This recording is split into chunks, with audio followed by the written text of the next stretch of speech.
we're going to dive into a pretty chilling story today. And look, this isn't some made-up tale. It comes straight from one of our subscribers, a man named Nishant. It's the story of what his family went through back in 1998 in a suburb of Jamshedpur.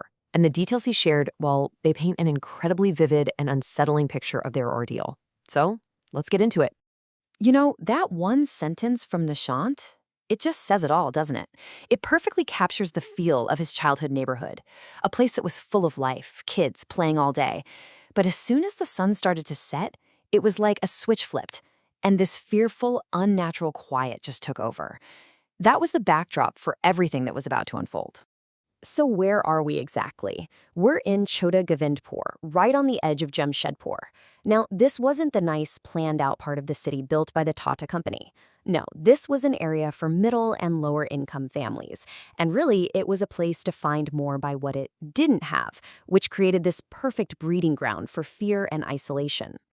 Let's just paint a picture here. Imagine getting electricity for only 5 or 6 hours a day.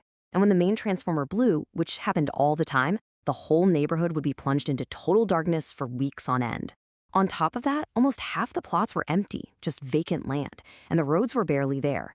In a community this cut off, rumors didn't just spread, they caught fire. During the daytime, Nishant's house was basically the neighborhood hub.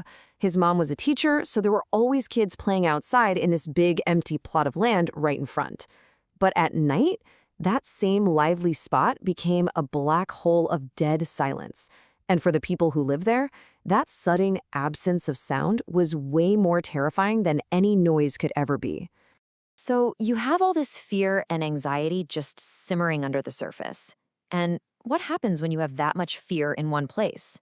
Well, it needs somewhere to go. It needs a target.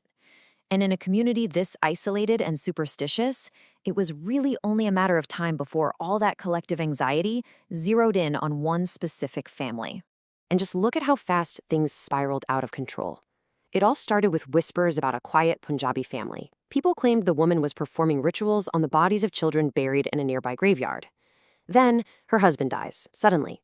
A few weeks later, their daughter, Rita, starts acting strangely, pacing on their roof, muttering to herself. And right after that, 3 local boys die in a rapid series of separate accidents. Now, to the neighborhood, this wasn't just a string of horrible tragedies. To them, it was proof. So, up until this point, the horror was kind of a neighborhood thing, right? A collective fear that was focused on another family. But that was about to change in a big way. The terror that had been brewing outside was about to break through the walls of Nishant's own home and attack his family from the inside. This all began with Nishant's older sister. She was a bright, disciplined student who had just started college. And then, all of a sudden, she completely changed. She became silent, withdrawn, she stopped eating, and she would just burst into tears for absolutely no reason. Her family being educated, they thought, okay, this must be a medical issue. But her transformation, it was about to get a whole lot more terrifying. This was the moment everything tipped over into absolute horror. They hear this deep man's voice coming from her room. Her dad opens the door and he finds her sitting in a prayer posture, chanting in this masculine voice. When he says her name, she turns to him, and her eyes, they were completely white. No iris, no pupil, just white. And then, in that man's voice, she starts screaming abuse at her own father, in Arabic. The nightmare had officially begun.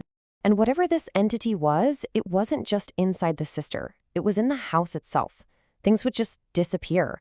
A heavy pan full of food would suddenly crash to the floor in a completely empty kitchen. This very distinct smell of perfume would fill a room out of nowhere. And then these bizarre little packets of clothes and vermilion, ritualistic items, started appearing on their windowsills. And every single morning, large animal bones from what looked like a fresh kill were scattered all over their roof. The family was absolutely desperate. They tried using holy things, like a Rudraksha rosary, or reciting the Hanuman Chalisa. But the entity, it was cruel. It was manipulative. Whenever they tried, it would use the sister's own voice to scream in agony, crying out that they were the ones torturing her, that they were killing her.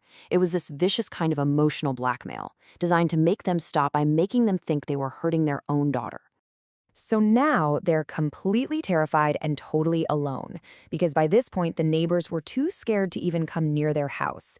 And what do? Well, you start a desperate search for anyone who can help. This kicked off a really harrowing journey through both modern medicine and ancient rituals. It was a battle to get their daughter's soul back. And their attempts to find a cure just got more and more desperate. I mean, they started with doctors and hospitals, but modern medicine found absolutely nothing wrong with her. So they turned to a local guy who dabbled in exorcism, then a cleric named Tazi Baba, and finally a spiritual master known as a Siddha Purusha. And each step down this path, well, it brought them a little closer to answers, but it also dragged them deeper and deeper into danger.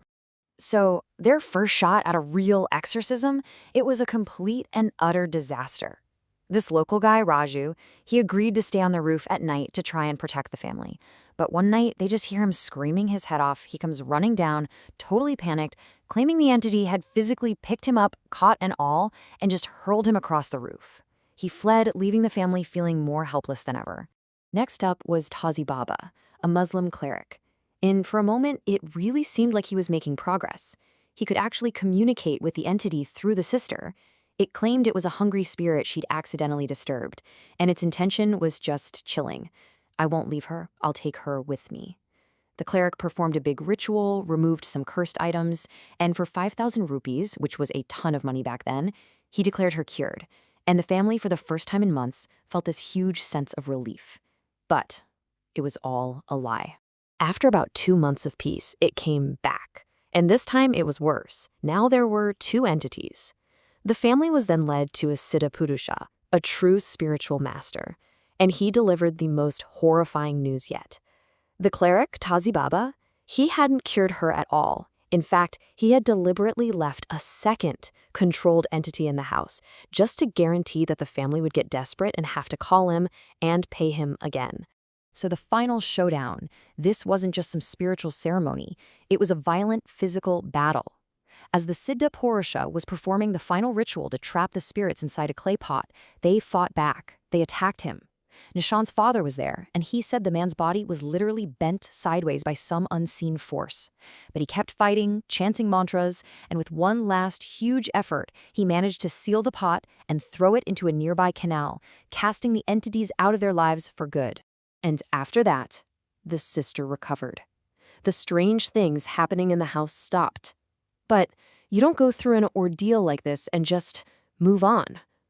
The battle might have been over, but the war had left these deep, permanent scars on the family and on the house itself.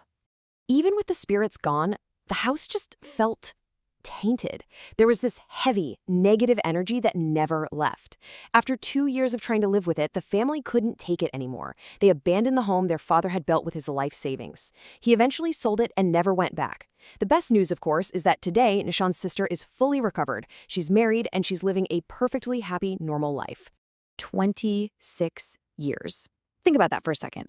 That's how long it was before Nishant ever set foot in Chota Govindpur again. When he finally went back, he said the neighborhood was completely transformed. All those empty lots were filled with houses, the gravel roads were paved. It was basically unrecognizable. He drove by his old home. But even after more than 2.5 decades, the memories were so powerful, the trauma so raw, that he couldn't even bear to look at the house for more than a second. He just glanced at it, and immediately he said he started his bike and just left as fast as he could. The family got out, and they healed. But for Nishant, that little plot of land in Chota Govindpur will always be haunted. And it leaves you with this chilling question, doesn't it? Can a place actually hold onto the memory of trauma, like a psychic scar that stays behind long after the people and the events themselves are gone?